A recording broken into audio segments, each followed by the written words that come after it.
Au fil des dimanches de ce carême, nous approfondissons notre réponse personnelle et ecclésiale à la question posée jadis par Jésus à ses disciples: « Et vous, qui dites-vous que je suis ?» Tu es l'ami, avons-nous d'abord répondu. L'ami qui trace pour nous le chemin du bonheur, celui des béatitudes, que nous avions lu le premier dimanche et que je vous invite à relire encore et encore. Tu es l'ami qui, par amour, est allé jusqu'à donner sa vie pour ses amis. Et puis dimanche dernier, nous avons ajouté « Tu es l'image du Dieu invisible », comme saint Paul l'avait écrit aux Colossiens. Celui qui nous montre le visage du Père dans les conditions ordinaires de la vie humaine, jusqu'à pouvoir affirmer aux apôtres qui lui demandent de leur montrer le Père: « Qui m'a vu a vu le Père ». Oui, Seigneur, tu es l'image qui nous appelle à vivre à ton image, à travailler la ressemblance en te laissant vivre en nous, comme saint Paul en témoignait dans son épître aux Galates: « Ce n'est plus moi qui vis, c'est le Christ qui vit en moi ». Et nous avons appris dimanche dernier à contempler cette image en méditant l'hymne christologique de l'épître aux Philippiens, la kénose du Fils de Dieu, vous vous en souvenez, son dépouillement jusqu'à la mort et la mort infâme sur la croix, puis son exaltation par le Père en lui donnant le nom qui est au-dessus de tout nom, afin que toute langue proclame que le Seigneur, c'est Jésus-Christ, à la gloire de Dieu le Père. Et on en avait déduit que la vie spirituelle, nous l'avions remarqué à l'école de Grégoire de Nice et de Thérèse de Lisieux, la vie spirituelle est un patient travail de simplification, de dépouillement consenti, afin que le divin sculpteur, comme disait Grégoire, par soustraction plutôt que par addition, nous conforme à l'image de son Fils. Il est l'ami, il est l'image, il est aussi le Fils. C'est ce que je voudrais approfondir avec vous ce soir. Pas seulement le Fils de Dieu ni le Fils de l'homme, mais le Fils, celui qui nous introduit dans une relation filiale avec le Père. Pour cela, je voudrais reprendre avec vous le fil de l'histoire des grands conciles christologiques et trinitaires, afin de nous aider à mieux comprendre comment nos anciens, avec beaucoup de zèle, d'engagement et de passion même, ont cherché quel devrait être le langage le plus juste pour exprimer la foi de l'Église en Jésus, le Fils de Dieu fait homme. Après tout, nous sommes leurs héritiers, et il importe pour nous de bien connaître cet héritage, car les problèmes qui se sont posés jadis peuvent souvent, de manière quelque peu différente, se reposer aujourd'hui. Nous commencerons donc par le concile d'Éphèse, puis nous passerons au concile de Chalcédoine. Et enfin, en écho à ce travail conciliaire, je vous inviterai à méditer tout au long de la 4e semaine de Carême qui s'ouvre aujourd'hui, le récit des noces de Cana dans l'Évangile selon saint Jean. Et vous avez une très belle icône qui représente cet épisode de l'Évangile de Jean en haut de la première page de votre livret. D'abord donc, si on suit le livret, première partie, la Mère de Dieu, Éphèse 431. Dimanche dernier, nous avons évoqué le concile de Nicée, vous vous rappelez, en 325. Nous étions alors au lendemain de la terrible persécution de l'empereur Dioclétien, que l'empereur Dioclétien avait lancée contre les chrétiens. Et nous avions vu que les choses avaient été très graves, on l'avait vu le premier dimanche. Et puis, les choses changent, car les empereurs changent. Et Constantin, qui a environ 30 ans en 312, et c'est lui qui va faire changer les choses. Son père, qui s'appelait Constance Chlore, avait des sympathies pour le christianisme, mais surtout sa mère, dont vous avez entendu parler, Hélène, Hélène. Hélène était déjà convaincue et acquise à la foi chrétienne. À la mort de Constance Chlore en Occident et de Galère en Orient, les protagonistes demeurent, mais maintenant les choses vont commencer à changer. Vous vous rappelez sans doute de cet épisode de l'affrontement du pont de Milvius, lorsque durant la bataille, Constantin avait fait appel au Dieu des chrétiens et il avait vu dans le ciel une croix lumineuse avec la fameuse inscription « Par ce signe, tu vaincras ». Et alors il avait décidé sur le champ, non pas tant de se convertir au christianisme, qu'à s'en faire le défenseur. Et au lendemain de cette victoire, il avait pris à Milan ce qu'on appelle l'édit de tolérance de Milan en 313, qui affirmait que la liberté de religion ne peut pas être contrainte et qu'il faut, quant aux choses divines, permettre à chacun d'obéir selon sa conscience. Vous voyez, c'est pas encore la suprématie du christianisme, si je puis dire, qu'on attribue d'ailleurs à tort à Constantin, alors qu'elle viendra plus tardivement sous Théodose, mais au moins la paix religieuse à base de tolérance. Et après toutes les persécutions que les chrétiens avaient subies, c'est un changement très important. Au début du IVe siècle, c'est donc une page nouvelle de l'Église qui commence à s'écrire. Et puisqu'on n'est plus tranquille, vous l'aviez vu la dernière fois, eh bien alors on a plus le temps de faire des débats théologiques animés. Nous l'avions vu. Et on avait regardé de plus près l'affaire très grave de l'arianisme qui entraîna la convocation du concile de Nicée. Il faut se souvenir qu'Arius, dans les années 320, était le curé d'une importante paroisse d'Alexandrie. Et le père Arius, pourrions-nous dire aujourd'hui, pour que nous le rendre plus proche, le père Arius était un curé très respecté, cultivé, dont les prédications attiraient, et il avait le souci méritoire de vouloir sauvegarder la grandeur, la transcendance, l'incommunicabilité de Dieu. À une autre époque, voyez-vous, il aurait pu être un bon musulman. La transcendance, la grandeur, l'incommunicabilité de Dieu. Et il trouvait que certaines tendances théologiques de son temps confondaient un peu trop le Père et le Fils, comme si le Fils engendré du Père n'était pas en quelque sorte quand même subordonné au Père. Et vous voyez, et il faut s'en souvenir, et on l'a dit la dernière fois, qu'à l'origine des hérésies les plus graves, on trouve toujours une préoccupation saine, mais qui devient tellement prédominante et exclusive qu'elle oblitère d'autres aspects de la vérité. Mais un hérétique, c'est d'abord quelqu'un qui cherche, c'est pas d'abord quelqu'un qui se trompe. Et heureusement qu'il y a des gens qui cherchent, parce qu'il y a des gens qui, croyant avoir la solution, ne cherchent jamais, et au fond, se trompent toujours. Une hérésie est un choix réducteur qui appauvrit la richesse complexe du dépôt de la foi. Alors nous avions rapidement examiné les positions d'Arius. Je souligne seulement qu'elles touchent au cœur même de la foi chrétienne. Parce qu'au fond, la question c'est « Jésus est-il Dieu, oui ou non ?» Arius, et cette tendance n'a pas disparu aujourd'hui, espérait que si nous concédons que Jésus n'est que divinisé, mais pas vraiment Dieu, d'une substance, disons, semblable à celle du Père, mais pas vraiment la même, peut-être aurions-nous plus de chances de nous faire comprendre par les païens, et peut-être même de les convertir.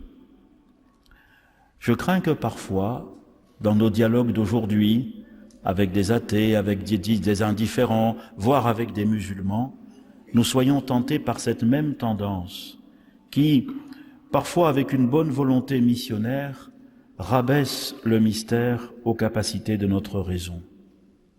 Or, la question est grave. Jésus est-il Dieu, oui ou non? Et il faut être vigilant, car selon ce qu'on répond, on peut porter atteinte au mystère central de notre foi, à savoir l'incarnation.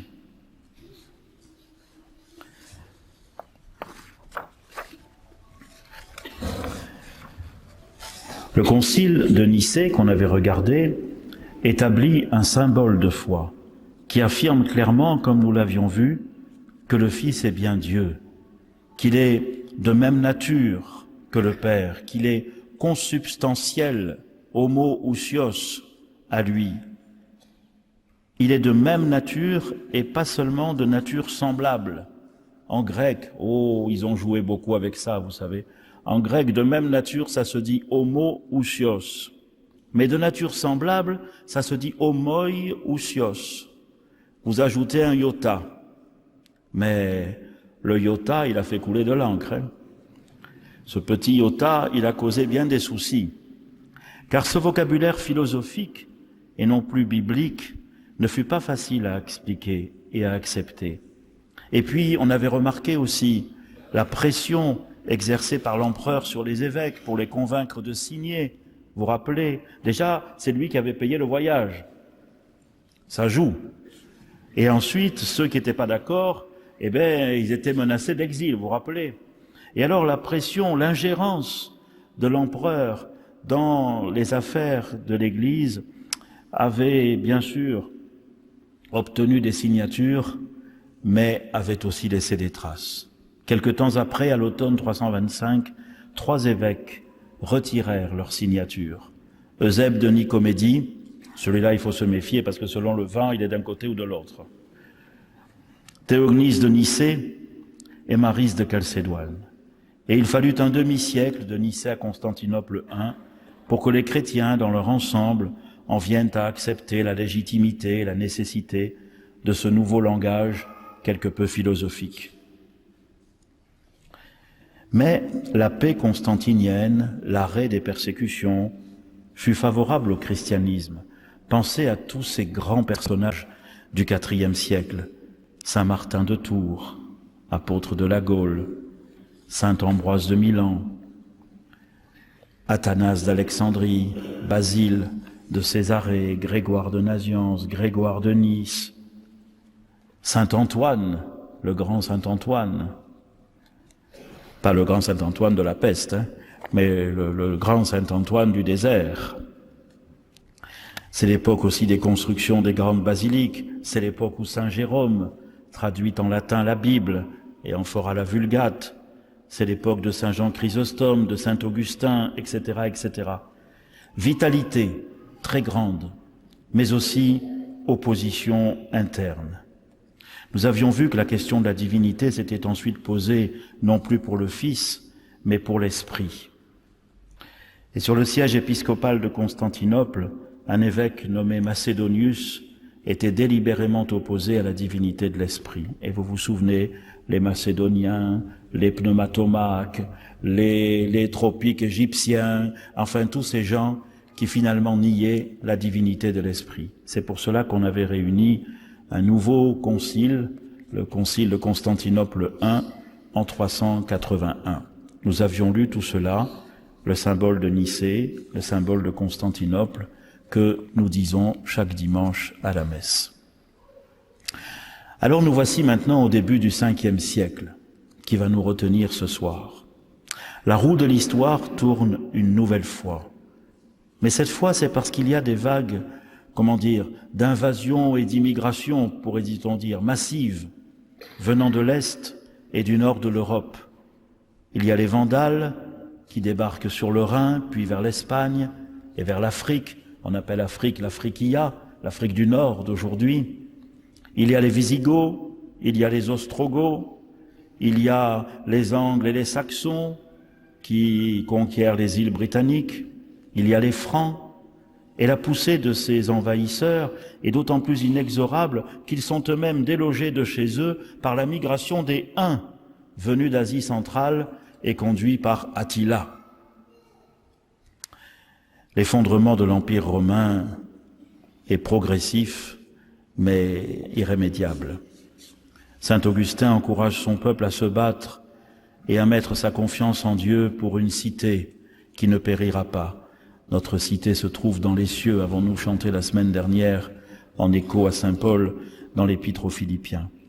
Et dans ce monde aux cheveux blancs, l'expression est de l'évêque de Lyon, Eucher, un monde un peu décrépit, ce sont souvent des hommes et des femmes d'église qui finalement vont essayer de faire face. Ça aussi, c'est très important. Voyez, Constantin avait misé sur la force de l'Église pour en faire un vecteur d'unité de l'Empire. Puis s'était aperçu que la force de l'Église, elle était menacée par les débats internes. Puis il y a les invasions. Et à ce moment-là, ce sont de nouveau la liberté des chrétiens, la liberté et la force de résistance d'un certain nombre d'entre eux qui vont jouer un rôle très important. Pensez à Paulin de Nolles, à Synésius de Cyrène, à Eucher de Lyon, à Marcel de Paris, à Augustin à Hippone et surtout au pape Léon à Rome.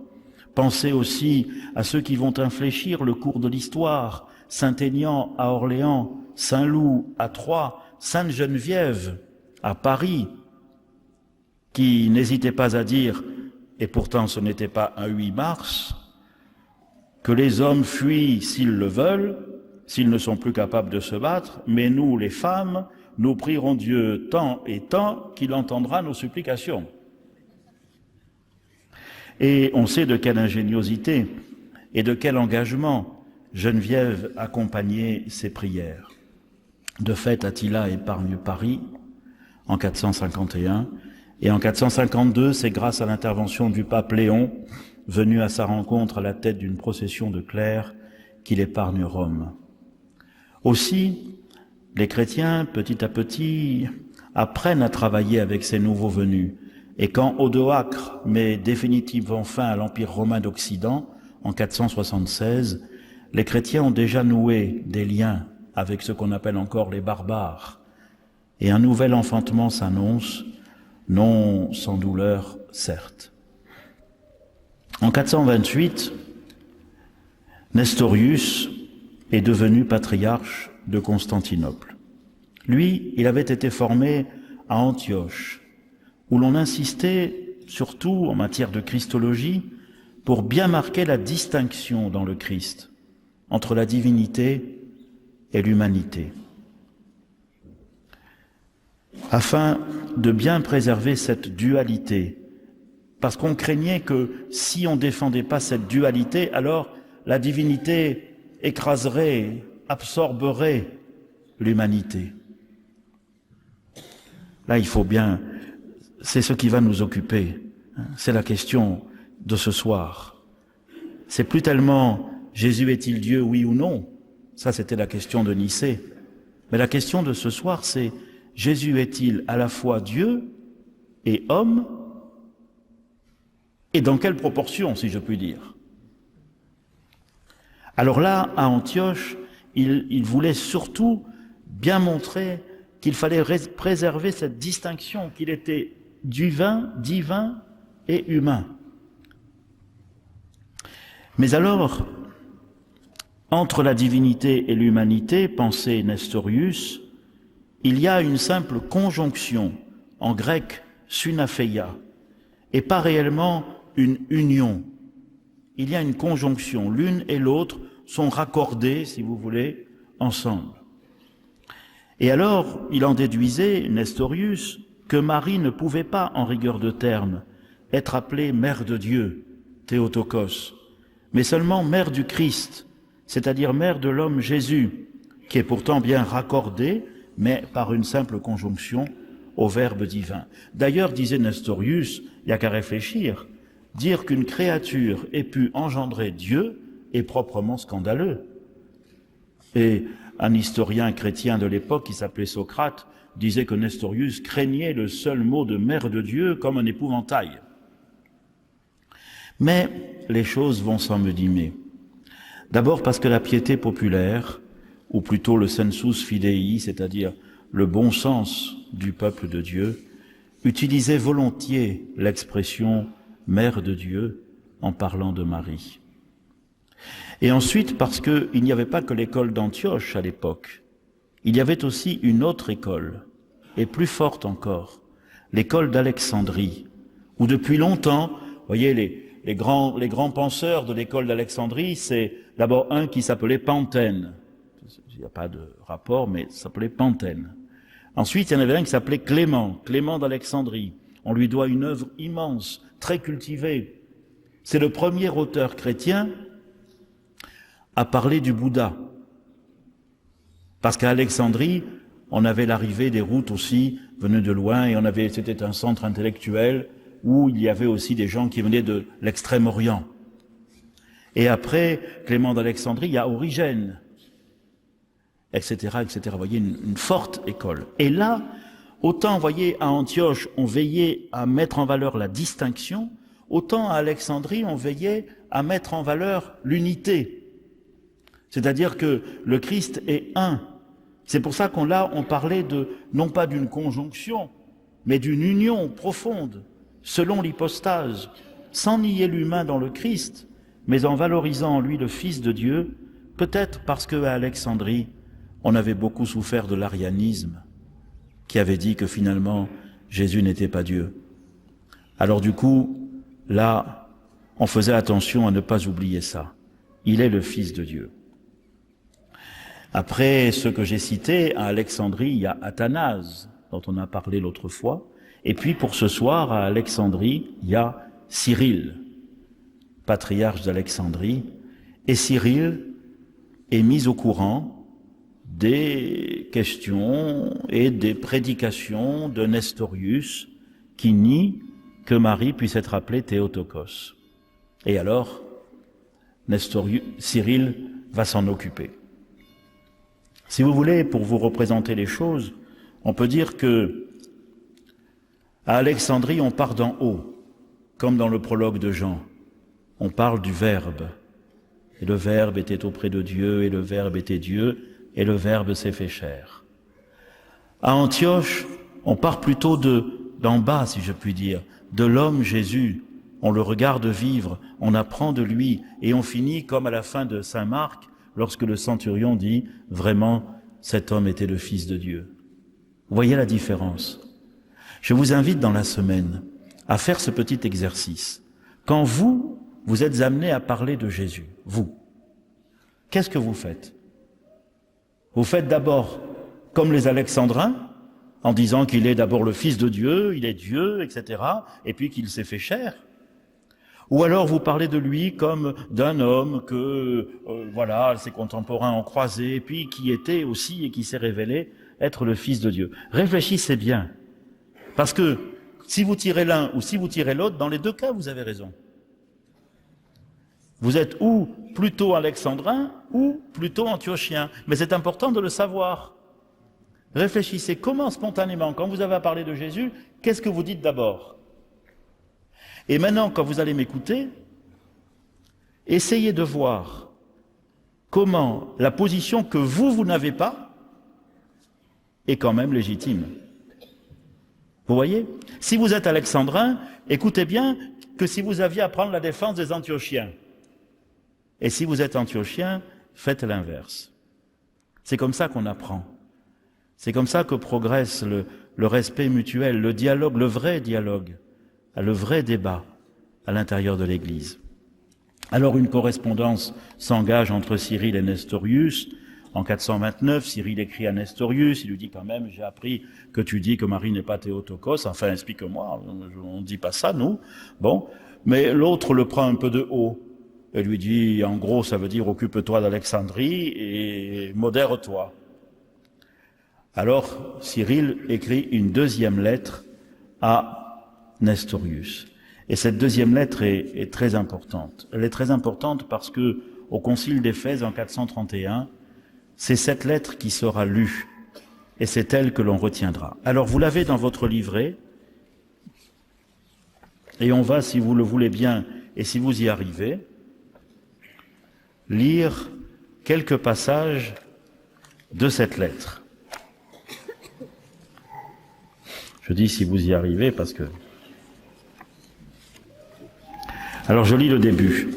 Le grand et saint concile de Nicée a donc dit que c'est le même Fils unique engendré de Dieu, le Père selon la nature, vrai Dieu de vrai Dieu, lumière de lumière, par qui le Père a tout fait, qui est descendu, s'est fait chair, s'est fait homme, a souffert, est ressuscité le troisième jour, est monté aux cieux. C'est à ces paroles et à ces enseignements qu'il faut nous attacher, considérant ce que veut dire le Verbe de Dieu s'est incarné et s'est fait homme.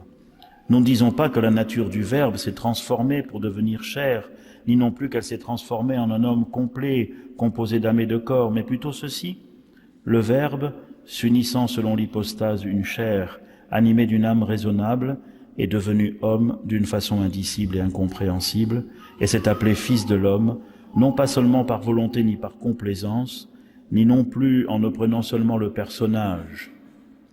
Différentes sont les natures qui se sont rencontrées dans une unité véritable, mais des deux, un seul Christ est Fils.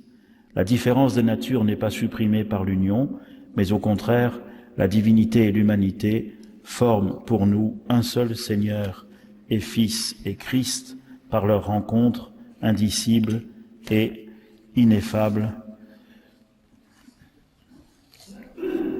Je prends le paragraphe suivant. Aussi, bien qu'il subsiste avant des siècles et qu'il ait été engendré par le Père, il est dit aussi avoir été engendré selon la chair par une femme, non point que sa nature divine ait commencé à être la Sainte Vierge, ni qu'elle ait eu nécessairement besoin d'une seconde naissance par elle après celle qu'il avait reçue du Père, car c'est légèreté et ignorance de dire que celui qui existe avant les siècles et est coéternel au Père a besoin d'une seconde génération pour exister. Mais, alors voilà la phrase importante, puisque c'est pour nous et pour notre salut qu'il s'est uni selon l'hypostase, l'humanité, et qu'il est né de la femme, on dit qu'il a été engendré d'elle selon la chair.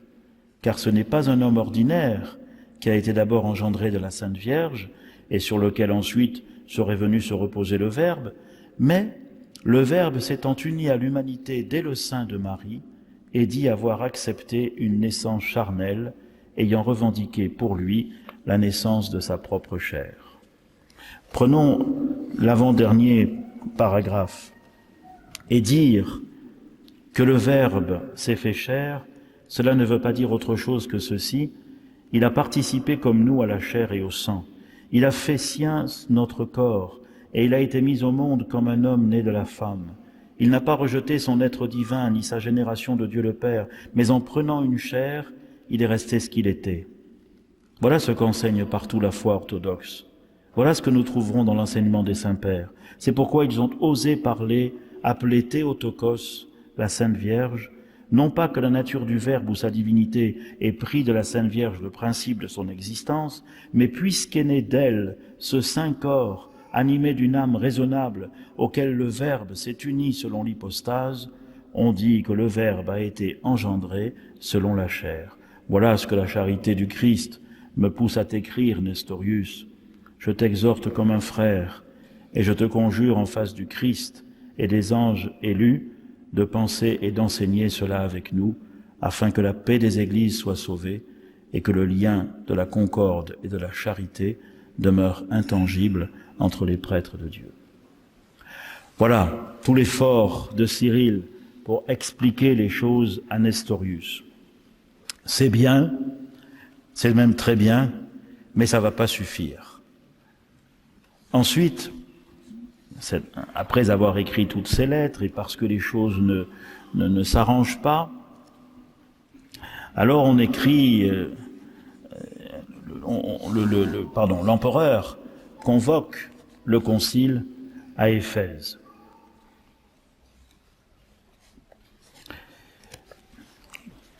Mais les choses vont être difficiles.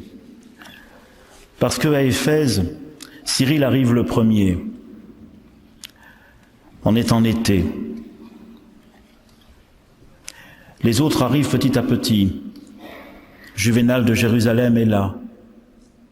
Mais les légats du pape mettent beaucoup plus de temps à arriver. Et puis Jean d'Antioche, qui est lui aussi retardé parce qu'il vient à pied, enfin plutôt par les routes et non pas par la mer. Alors, les gens s'impatientent. Juvénal écrit à Cyril pour lui dire, écoute, ça fait déjà 30 jours qu'on marche et on est encore loin, il nous reste 5 ou 6 étapes et il nous tarde d'arriver, mais enfin on n'y est pas. Et puis à Éphèse, il fait chaud. Il y a des évêques qui tombent malades, il y en a même quelques-uns qui meurent. Alors, Cyril, il n'en peut plus et au bout d'un moment, il décide qu'il va convoquer lui-même le concile et il convoque tous ses confrères à une réunion à Éphèse où certains sont déjà, et il commence, lui, le concile, même s'il n'y a pas tout le monde, peu importe. Évidemment, c'est une journée, on lit tout ce qu'il faut, on condamne Nestorius, tout se passe comme Cyril le veut, sauf qu'à la fin de la journée, bien sûr, tout va bien, mais tout le monde n'était pas là. Le peuple de Dieu, qui lui croit vraiment à la Théotokos, raccompagne avec une grande procession au flambeau les évêques jusque chez eux, et puis quelques jours plus tard, arrivent les Antiochiens, et Jean d'Antioche et les autres. Et quand ils apprennent ce qu'a fait Cyril, ils disent ça marche pas. Ils convoquent une autre réunion à Éphèse encore, mais ce coup-ci sans les autres, ce qui fait qu'Éphèse, à un moment, il va y avoir 2 conciles en même temps. Un autour de Cyril, un autour de Jean d'Antioche.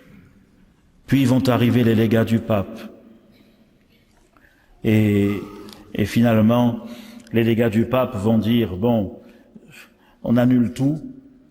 Ils prennent connaissance de ce qui a été fait le 22 juin par Cyril. Ils valident le contenu, mais ils ne valident pas, évidemment, la forme du concile. Les légats du pape, donc, n'arrivent que vers le début du mois de juillet. Tout le monde s'excommunie mutuellement. Chez Cyril, on excommunie Nestorius.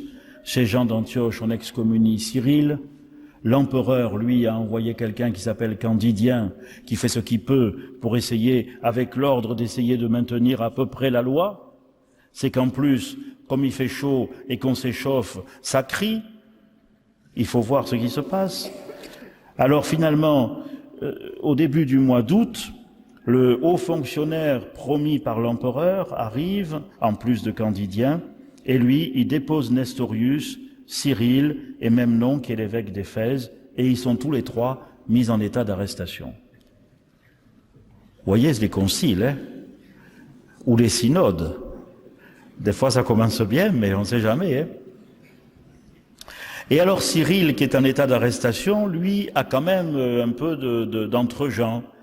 Alors il s'infiltre, ou il se fait infiltrer auprès de l'empereur et auprès des princesses et auprès de ceux qui ont de l'influence. Et comme lui, il a pas mal d'argent parce que c'est l'Égypte, alors il leur offre des présents, des tissus, des tapis, des meubles d'ivoire, des autruches ou de l'or en grande quantité.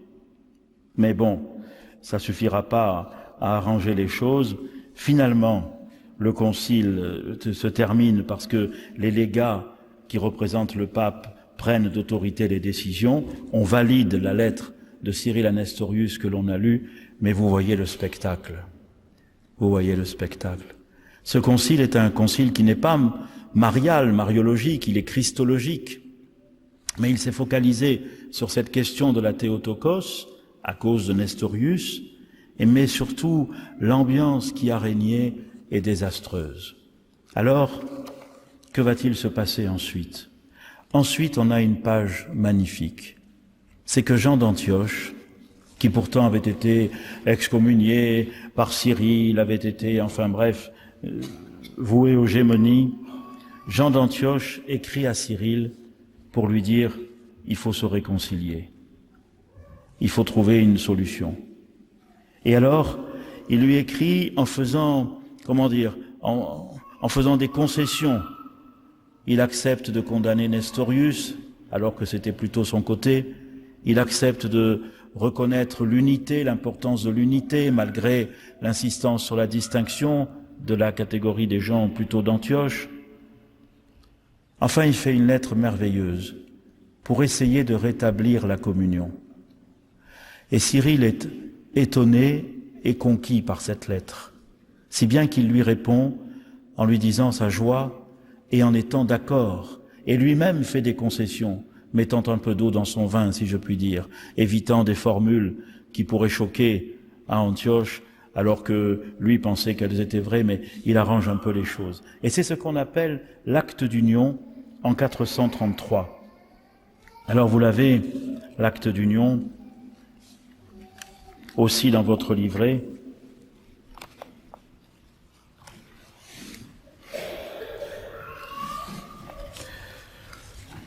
Vous pourrez le lire tranquillement. On peut lire juste le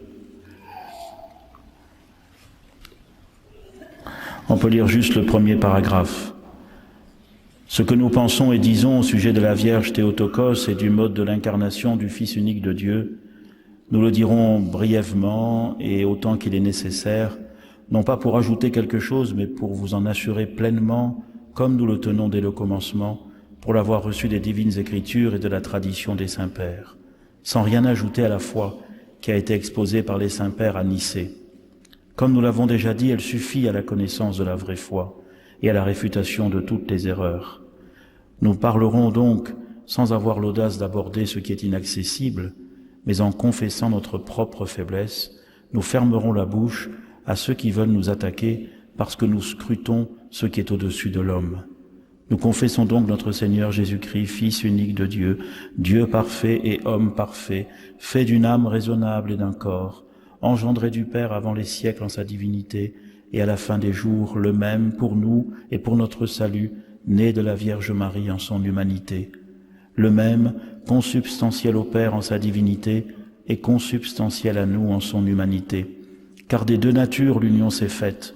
C'est pourquoi nous confessons un seul Christ, un seul Fils, un seul Seigneur, et à cause de cette notion d'une union sans mélange, nous confessons que la Sainte Vierge est Mère de Dieu, parce que le Verbe de Dieu s'est fait chair et s'est fait homme, et que dès la conception, il s'est uni le temple qu'il a pris d'elle. Quant aux expressions des évangiles et des apôtres au sujet du Seigneur, nous savons que les théologiens appliquent les unes indifféremment aux deux natures parce qu'elles visent l'unique personne, mais qu'ils distinguent les autres parce qu'elles visent les deux natures et qu'ils attribuent à la divinité du Christ celles qui conviennent à Dieu et à son humanité celles qui marquent son abaissement. Vous pourrez lire le reste, ce sont de très très beaux textes qui font partie de notre héritage. Je voudrais maintenant, pour que nous comprenions bien, vous inviter à lire vers la fin de votre livret, là où c'est marqué « pour bien comprendre ». Parce que peut-être que vous n'avez pas tout compris. Pour bien comprendre. Parce que c'est compliqué quand même. Pour bien comprendre.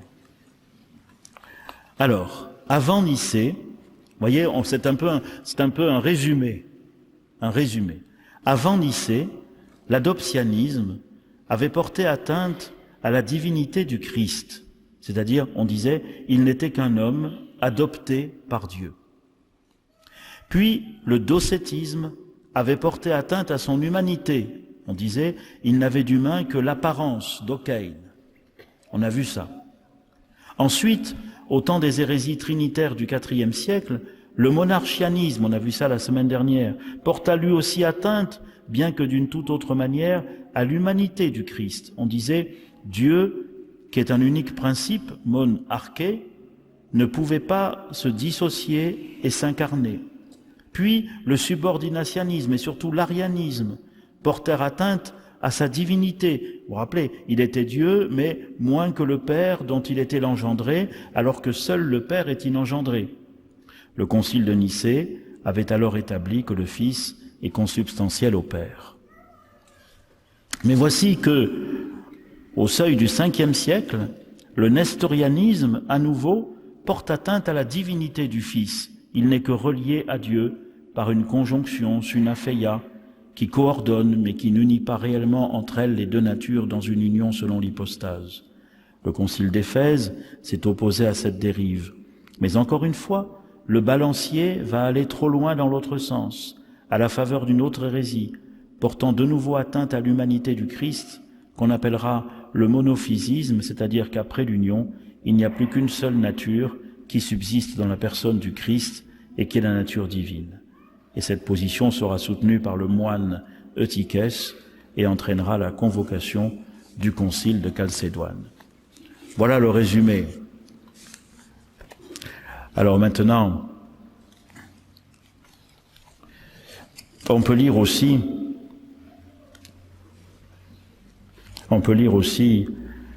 le résumé qui suit, la page d'après. C'est encore la même chose, mais c'est pour qu'on comprenne bien. Puis après, on fera une pause. À la suite des lettres et des conciles que nous parcourons, nous comprenons, c'est un résumé de ce qu'on fait, le problème christologique consiste en l'ajustement entre l'unité et la distinction. La distinction rappelle l'importance de la reconnaissance de l'humanité du Christ, qui ne doit pas être absorbée par la nature divine, comme le soutenait Apollinaire, ni simplement coordonnée, comme le pensait Nestorius, mais bien assumée par elle en une seule entité, une union selon l'hypostase, selon la formule de Cyril, que le rappel de l'unité met en valeur. Le problème était donc de choisir des mots pour exprimer d'une part l'unité, d'autre part la distinction. Et il fallait les choisir non seulement en grec, mais aussi en latin, tout en s'assurant que l'on se comprenait bien quand on les traduisait dans l'autre langue, ce qui n'était pas toujours assuré. On fit donc de concile en concile des choix de vocabulaire qu'il fallut affiner à cause et aussi à la faveur des nouvelles hérésies, à la fois trinitaires et christologiques. Alors si on veut résumer tout, c'est la suite. En christologie, on choisit pour exprimer l'unité, c'est-à-dire ce qui est un en Christ, le mot personne, à savoir persona en latin et hypostasis en grec, hypostase, préférant ce mot grec d'ailleurs à celui de prosopone, qui ne signifie que personnage ou personnalité, mais pas vraiment personne. C'était le mot qu'on utilisait pour définir le masque au théâtre. Et pour exprimer la distinction, c'est-à-dire ce qui est deux en Christ, on choisit le mot nature, à savoir natura en latin et ousia en grec. D'où la formule de Chalcédoine, une seule personne en deux natures. En, N, et non pas deux, ek, à partir de. Vous voyez, il y a juste une lettre qui change, N ou ek. Donc en de nature, et non pas ek à partir de deux natures, comme le voulait Eutychès, prétextant qu'il y avait deux natures avant l'union, mais plus qu'une seule après l'union, à savoir la nature divine. Le choix pour la théologie trinitaire fut inverse. Le mot qui exprime l'unité, c'est nature, une seule nature divine, et le mot qui exprime la distinction, c'est personne, trois personnes divines. La définition, elle, de la Trinité sera promulguée au Concile de Constantinople II en 553. Voilà, j'espère que vous y voyez plus clair. Après, avec ça, après il y a beaucoup de méandres, mais déjà, voilà, avec ça, vous avez la boussole pour refaire, vous, le chemin sur la carte. Du coup, nous avons bien mérité une petite pause et un temps de prière.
Voilà, on va pouvoir passer rapidement sur le point 2 de Chalcédoine parce qu'on vient maintenant de comprendre à peu près les choses. Chalcédoine, le concile se réunit en 451. Les acteurs ont un peu changé. Surtout, il va être marqué par la puissance théologique et la forte personnalité du pape Léon, qui va envoyer des légats, mais Léon est respecté. Et puis Léon a une théologie sûre, bien forgée à l'école de Tertullien, à l'école de Saint-Augustin. Léon, avant d'être pape, avait demandé des conseils, ça nous intéresse, avait demandé des conseils à propos de Nestorius à Saint Jean Cassien de Marseille, enfin, qui est mort à Marseille, mais qui était de Roumanie, qui était passé à Rome, c'est là où ils s'étaient rencontrés, et alors il lui demandait un peu son avis, et alors Cassien avait écrit 7 livres sur l'incarnation à propos de Nestorius. Alors Léon avait bien les cartes en main, si je puis dire. Je vous passe sur les détails de toute cette période assez agitée, d'autant qu'il y a toujours aussi la pression des invasions. Ce qu'il faut retenir, c'est le tome, c'est-à-dire la lettre, la grande lettre de Léon au patriarche de Constantinople qui s'appelle Flavien. C'est ça qui va donner la teneur du concile de Chalcédoine. Vous l'avez dans votre livret, ça revient tout à fait à ce que nous avons déjà lu, mais là c'est plus court.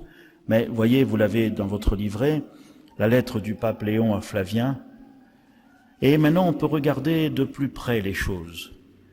Les propriétés de l'une et de l'autre nature, étant donc sauvegardées, se réunissant en une seule personne, maintenant, ça y est, vous avez le vocabulaire dans la tête, hein, en une seule personne. Là, maintenant, vous l'avez en latin. Salvae ditur proprietate utriusque nature, et in unam coeunte personam. Maintenant, ça va, vous avez. La majesté a pris l'humilité, la force, la faiblesse, l'éternité, la condition mortelle. Pour payer la dette de notre condition, la nature invulnérable s'est unie à la nature capable de souffrir. Ainsi, comme il le fallait pour nous guérir, un seul et même médiateur entre Dieu et les hommes, l'homme Jésus-Christ, put d'une part mourir et de l'autre ne pas mourir. Et c'est donc avec la nature parfaite et intègre d'un homme véritable que le Dieu vrai est né tout entier dans ce qui est sien, tout entier dans ce qui est nôtre. Nous disons nôtre ce que le Créateur a mis en nous dès le commencement et qu'il a assumé pour le restaurer. Car ce que le séducteur a mis en nous et que l'homme séduit a reçu n'a laissé aucune trace dans le Sauveur, et ce n'est pas parce qu'il a souffert la communion des faiblesses humaines qu'il a participé à nos fautes, il a assumé la forme d'esclave sans la souillure du péché, enrichissant l'humanité sans diminuer la divinité. Car l'anéantissement dans lequel l'invisible s'est fait visible, par lequel le Créateur et Seigneur de toutes choses voulut être un des mortels, fut condescendance de sa miséricorde et non pas éclipse de sa puissance. Ainsi celui qui existait en forme de Dieu a fait l'homme, s'est fait homme en forme d'esclave.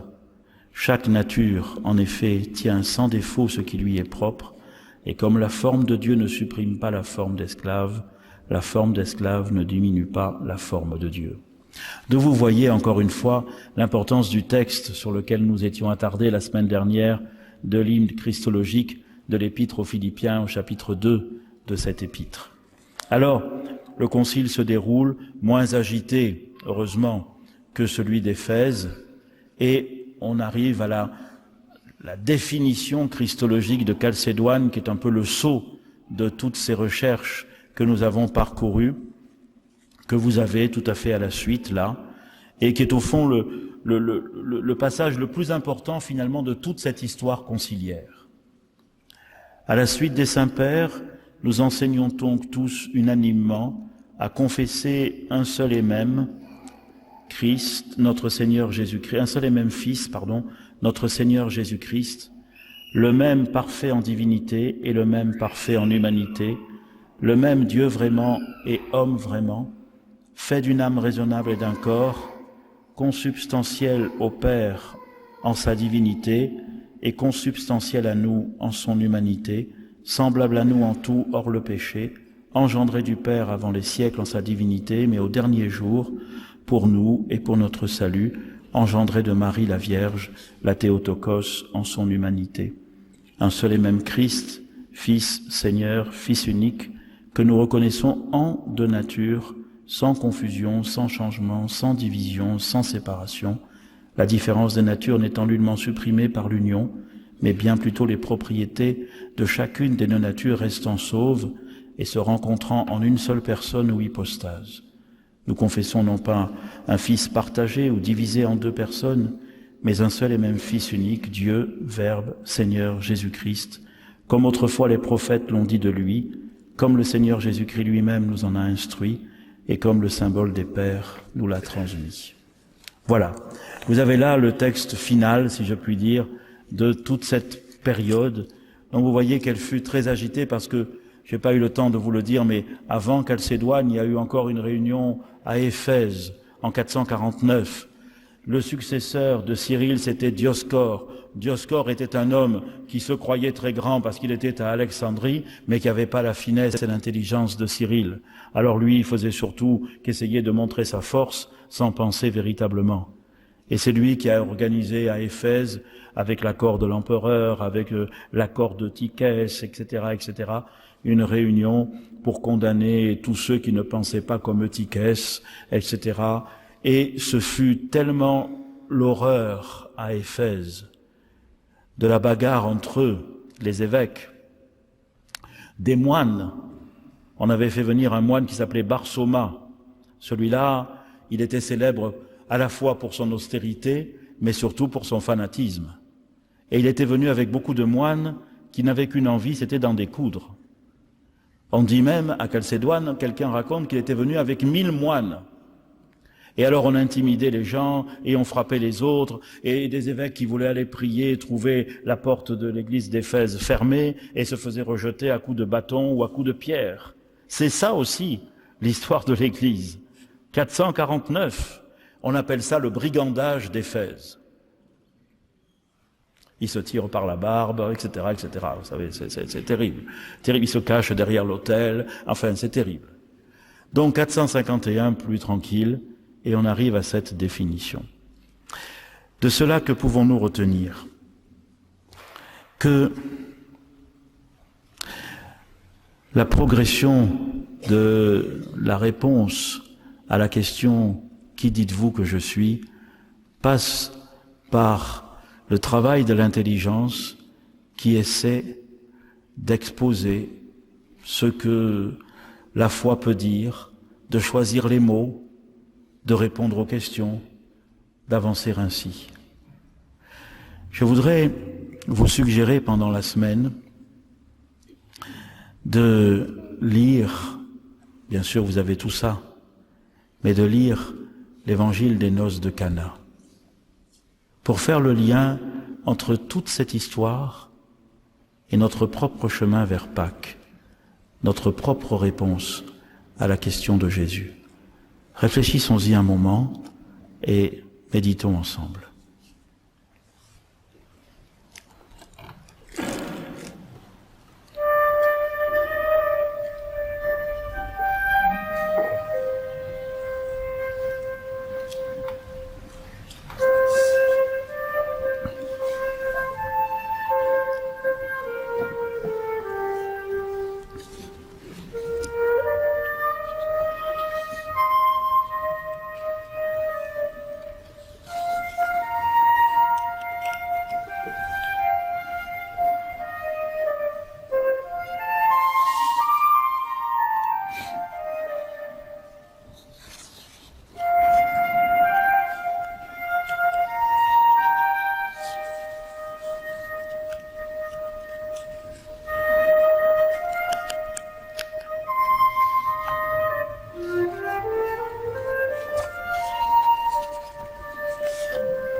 C'est au chapitre 2 de l'évangile de Jean.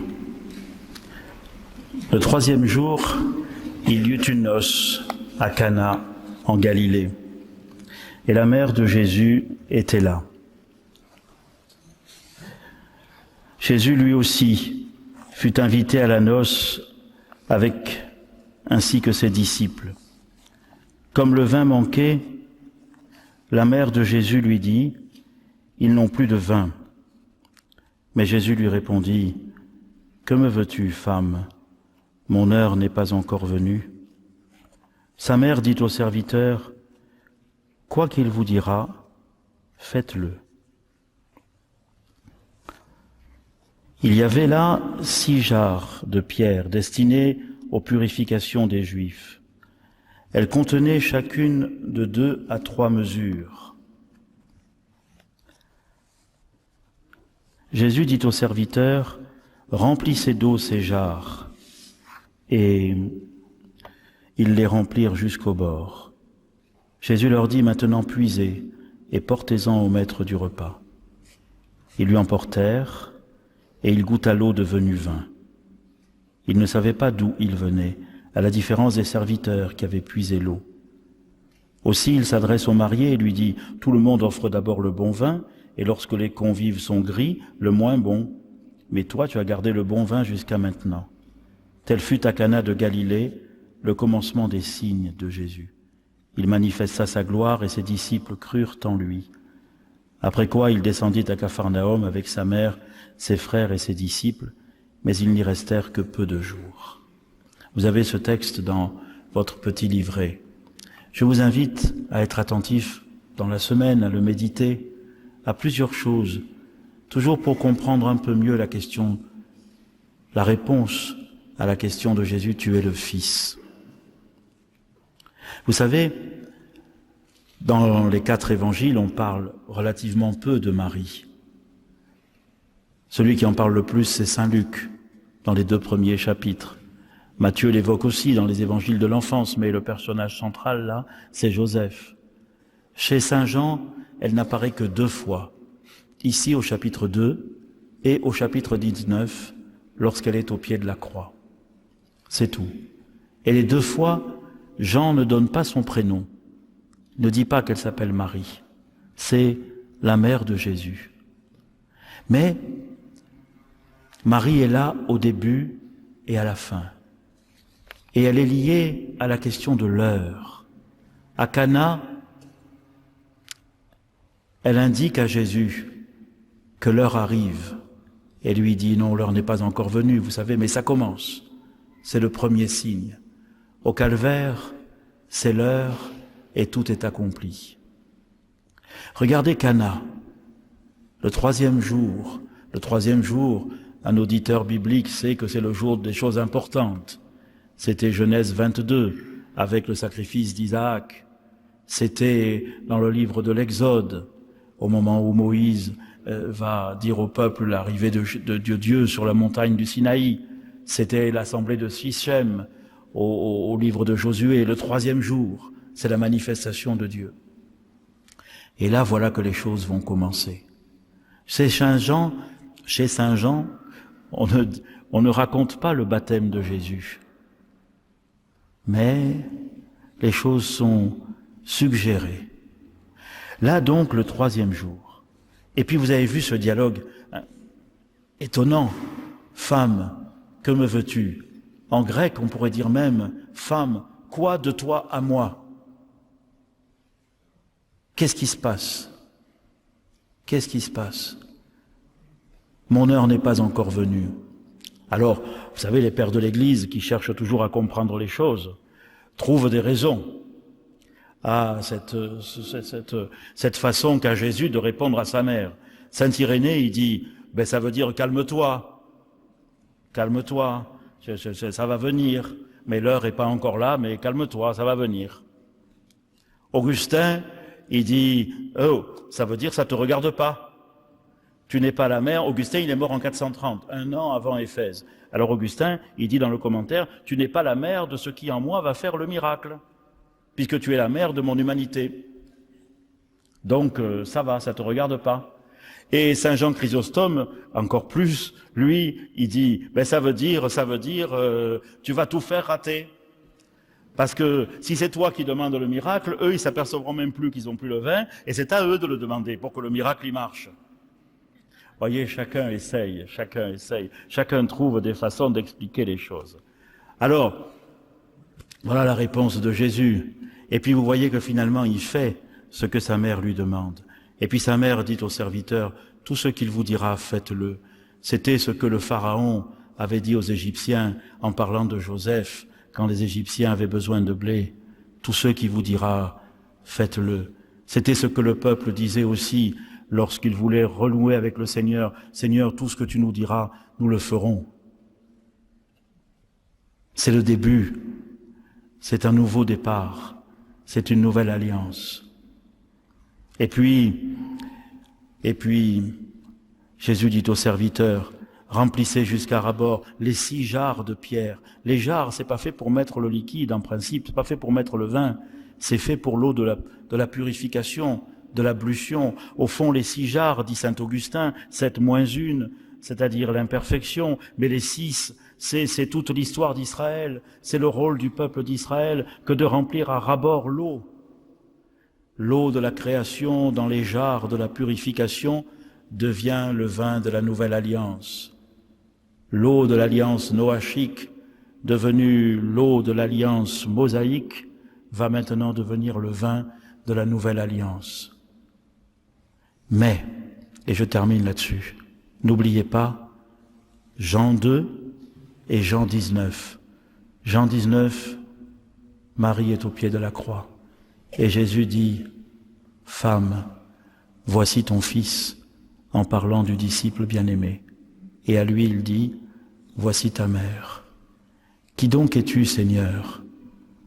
Quand nous disons que tu es le Fils, toi, tu nous dis, en nous montrant Marie, quelle est notre mère. Et tu lui dis à elle que nous sommes ses fils et ses filles. Qui donc es-tu, Seigneur, pour que ce que nous disons de toi, que tu es le Fils, nous ne puissions vraiment le comprendre que en acceptant que tu fasses de nous tes frères dans cette filiation. Que toi, qui es le Fils par nature, tu fasses de nous des fils adoptifs. Que nous ne puissions dire qui tu es sans partager ce que tu es. Tant de saints ont vécu cela, et je pense tout particulièrement à saint Charles de Foucauld. Mon Père, je m'abandonne à toi. Toute la semaine, nous n'aurons pas trop de temps pour méditer sur cela. Relisez Saint Jean chapitre 2, Saint Jean chapitre 19. Et puis, si vous vous souvenez de Chalcédoine, aussi quand même, et si vous voulez maintenant savoir comment l'unique hypostase peut subsister en 2 natures, ce qui est une question qui va vous occuper encore plus, eh bien, sachez que c'est un problème auquel les théologiens se trouveront confrontés dès le début du VIe siècle et pendant tout le VIe et le VIIe siècle, et que si vous voulez en découvrir la réponse, il vous reste simplement à venir dimanche prochain.